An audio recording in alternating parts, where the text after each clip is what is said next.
What's up, everybody? It's JT Sports back, you guys, with another video. In this video, I'm going to be talking about my Detroit Lions week by week 2019 record predictions. Now, if you're a Detroit Lions fan, make sure to check out Micro Mike. He is a Detroit Lions fan and does a lot of good content on the Detroit Lions.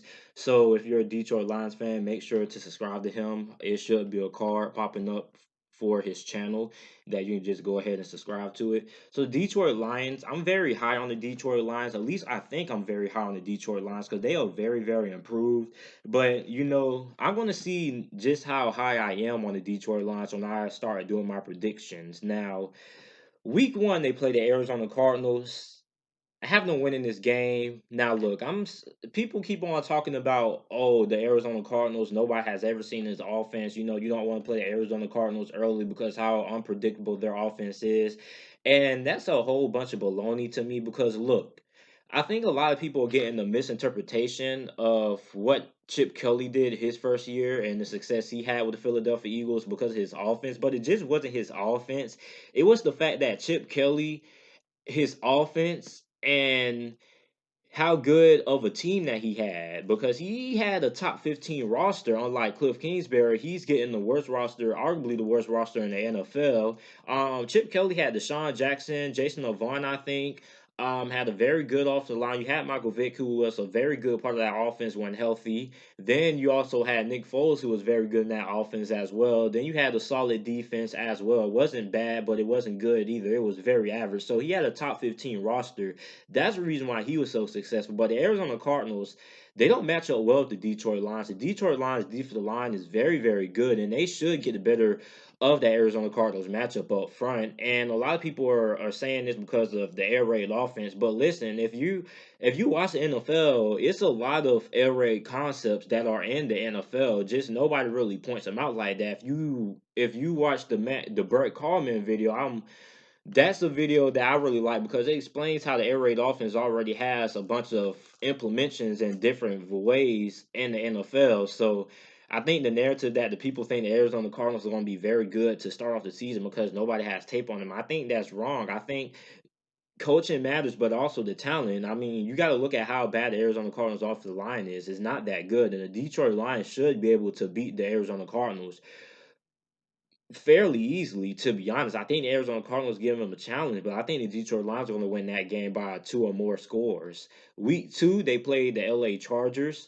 Now, this is a very interesting matchup because the LA Chargers look very, very good on paper than the Detroit Lions do. So I think the Detroit Lions take a loss here, even though it's at home. I just think the LA Chargers are going to be the better team. Week three, they play the Philadelphia Eagles on the road. Now, the Philadelphia Eagles have a very good roster, but the Detroit Lions are very improved. But I'm going to go with the Philadelphia Eagles to win this game. I just don't think the Detroit Lions are as good as the Philadelphia Eagles. So now they're 1-2. Now, week four, they play the Kansas City Chiefs back at home. The Kansas City Chiefs lost a lot of weapons on offense. They didn't really lose a lot. They lost Tyreek Hill, who was the biggest one.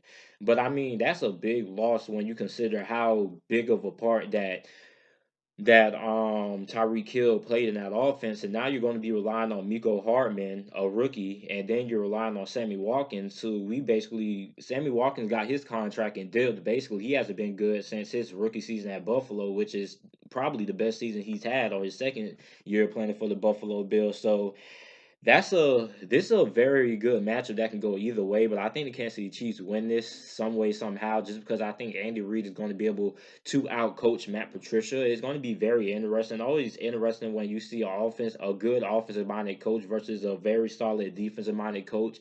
But I think Andy Reid is going to get the better of that matchup. Week five, going into their bye week, they're 1-4. Now, before you Detroit Lions hate me, it gets better, I think, looking at this schedule. So make sure, if you're new to the channel, to like the video and subscribe. I upload NFL videos, NFL content daily. So make sure to subscribe to the channel so you never miss a video. And also make sure to follow my Instagram page, JT Sports underscore on Instagram. Link to that will be down in the comment section, down in the description down below. So now, coming off a bye week, it seems like every team that has a bye week plays on Monday night. They're playing the Green Bay Packers at Lambeau Field. I'm going to go with the Detroit Lions to win this game. I think the Detroit Lions have a better team than the Green Bay Packers, and the Green Bay Packers to me have a below average roster.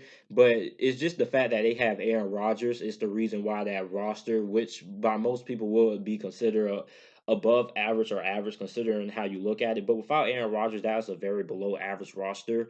And I think the Detroit Lions are going to win this game on Monday night, coming off of a bye week. So that's going to be a very interesting game. But I think Matt Patricia is going to outcoach Matt LaFleur, who I'm not really high on as an NFL head coach. He didn't really show me anything as offensive coordinator for the Tennessee Titans. Week 7, they're playing the Minnesota Vikings at home. Now, this is a very interesting game because the Detroit Lions, basically, if you were looking at this game on paper, you would say the Detroit Lions are basically going to lose this game because the Minnesota Vikings are a very better team on paper, and that is the case. The Minnesota Vikings are better than the Detroit Lions at basically every position. I mean, other than quarterback, you can say that Kirk Cousins and Matthew Stafford are basically the same quarterback. They both are average, but they have stretches during the season that they look like above average quarterbacks, but they're very similar. The Minnesota Vikings offensive line isn't really that good, which is a matchup that the Detroit Lions should be able to expose. But other than that, the Minnesota Vikings should win this game. But I'm going with the Detroit Lions to win this game. I just think that the Detroit Lions are going to be able to somehow be able to pull off the victory versus the Minnesota Vikings. Week 8, they played the New York Giants. The New York Giants, they should be competitive in this matchup, but I think the Detroit Lions are going to get the better of the New York Giants. Now, the New York Giants, I think they're going to be better than what a lot of people expect them to be, but I think the Detroit Lions are just the better team than the New York Giants on up front. So have them taking the win there. Week 9, they play the Oakland Raiders at Oakland. Now, the Oakland Raiders are also improved as well. When we look at Antonio Brown and the addition of Tyrell Williams, also, that's going to give the Detroit Lions some problems there. Antonio Brown versus Darius Slay, that's a very interesting matchup to see. I don't even think we have seen that matchup yet in the NFL, so I'm very interested in seeing how those two fare against each other. And then you're going to have Tyrell Williams versus Tease Tabor or Justin Coleman, depending on how that goes, how they set up the roster. But I think that's a very interesting matchup, a very good test for Tease Tabor. So very interesting matchups. And also the Oakland Raiders just have a bunch of improvements. I mean, but there are a lot of well, not high character guys, but very villainous looking guys. They have probably the most hated roster in all the NFL when you look at the players that they have on the roster. But this is a very interesting matchup. I'm going to go with the Detroit Lions to win this game just because I don't think the Oakland Raiders are going to be able to do any much to stop the Detroit Lions offense, to be honest. The defensive line with Cleveland Farrell is a little bit improved, but I just don't think that defense is going to be able to really do much against the Detroit Lions offense. And I think the Detroit Lions offense are going to be able to pretty much do whatever they want when it comes to terms of running the ball and stuff like that.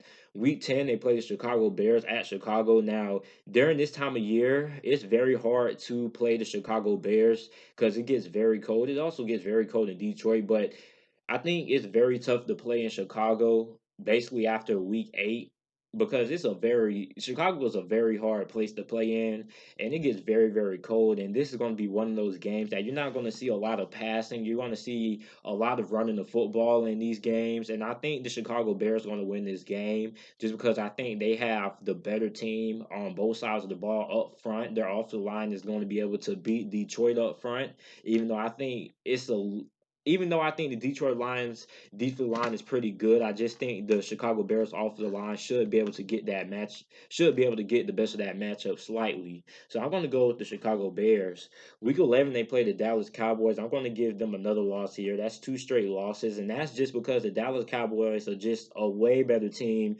than the Detroit Lions on both sides of the ball and up front on the offensive line and defensive line as well. The only matchup I can see the Detroit Lions taking advantage of is the Dallas Cowboys secondary because their secondary is solid, but it's inconsistent. So it can be exploited, and I think that's a matchup the Detroit Lions probably should be able to take advantage of. But I think the Dallas Cowboys are going to be able to win that game just because they are the better team.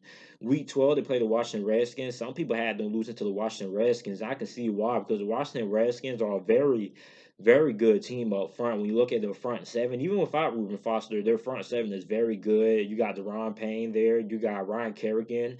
The secondary also isn't that bad neither. You got Dominique Rogers Cromartie, you got Landon Collins, you got Josh Norman, who isn't the same cornerback he was a couple of years ago, but still a very solid starter. So it's going to be interesting to see. This is a very interesting matchup. But I'm going to go with the Detroit Lions to win this game. I just think the Detroit Lions are just a better team than Washington Redskins. And simply for the fact that the Washington Redskins receiving core is just much to be desired. We need to get some more information on how good that wide receiving core is. But on paper, the Detroit Lions secondary should be able to take advantage of that, and they should be able to stop the run and make Dwayne Haskins be able to beat them through the air. So that's why I have the Detroit Lions winning that game. Week 13, they're back at home playing the Chicago Bears again. I had the Chicago Bears winning the first time around, and I think they're going to sweep the Detroit Lions. Now, the Chicago Bears to me are just a better team than the Detroit Lions defensively, and I think the Detroit Lions offense isn't really going to be able to do much against the Chicago Bears defense. I think it's going to be a stalemate. I think it's going to be a very low scoring game because just like I'm high on the Chicago Bears defense, I'm high on the Detroit Lions defense as well. And I think Mitch Trubisky is going to struggle against this Detroit Lions team, well, defense. And I think that's the reason why it's going to be low scoring. But I think the Chicago Bears are going to be able to pull out the victory because I just think that their defense is going to be able to do something game changing, and Khalil Mack is going to have a game changing play or something like that. So week 14, they played the Minnesota Vikings on the road. Now, week 7 I had them beating the Minnesota Vikings, but I can't see the Detroit Lions sweeping the Minnesota Vikings. I can't see them beating the Detroit Lions twice because I can't see the Detroit Lions beating Minnesota twice because I just think Minnesota is just too talented of a team to be losing to anybody twice on paper. So I have them losing that game. Week 15 they play the Tampa Bay Buccaneers. They're going to win that game because Tampa Bay is just their offense is going to put up some points on Detroit. It's going to their offense is actually going to do some damage to the Detroit defense, but it's just that the Tampa Bay Buccaneers defense isn't good at all. Very young. They're basically rebuilding on the defensive side of the ball. So Detroit's going to be able to basically control time possession, pretty much do whatever they want to against Tampa Bay's defense, and that's why I have them winning that game. Week 16, they're at Denver. Now, this is going to be a very, very good matchup because both of these teams they're very much in the playoff hunt. They basically are competing for that last playoff spot. This is a very key game. Both of these teams are very, very good on the defense side of the ball. When you look at how good that Vic Fangio defense is going to be with Bradley Chubb and Von Miller, that's going to be a very interesting matchup to see how the Detroit Lions off the line handles those two elite pass rushers. And Bradley Chubb, I'm going to consider him elite by this point in the season. I think he's going to be a very good disruptive pass rusher by this time, and I'm going to consider him elite. And Von Miller, we already know what he's going to do, so that's going to be a very interesting matchup to see how the Detroit Lions are going to be able to handle that. But I think overall the Detroit Lions are going to be able to beat the Denver Broncos just because they're better on the offensive side of the ball than what the Denver Broncos are. And I don't really think it's going to be a lot of points scored in this game as well. I think the Detroit Lions win this game 17-10. And lastly, they play the Green Bay Packers week 17, basically. And I have them losing this game because I just can't see Aaron Rodgers losing to the Detroit Lions twice. I just think he won't let that happen. I think this Green Bay Packers team is improved as well. So I have them losing this game. So overall, I have the Detroit Lions going 8-8. They can pretty much go better than this. I think the difference is, are they going to be able to beat a team twice? Are they going to be able to beat the Chicago Bears twice? Or are they going to be able to beat the Minnesota Vikings twice? And are they going to be able to win one of those key matchups to start the season off? Because they have a very tough schedule the first 4 weeks. Well, basically the first 4 weeks. They got to play Arizona. You got the level of unpredictability, but I don't think that's going to be a big factor. That's a win there. Then you got to play the Chargers, the Philadelphia Eagles, the Kansas City Chiefs, three playoff teams from last season. That's a very tough schedule. And I don't have them winning one of those games. They're going to have to win one of those games if they want to make it to the playoffs. So Overall, 8-8 is a very solid record in my opinion, but they can do much better. They can also win the NFC North if they're able to win one of those games. So let me know what you guys think about my schedule predictions down in the comment section down below. Make sure to like the video and subscribe for more NFL videos, NFL content, and thanks for watching.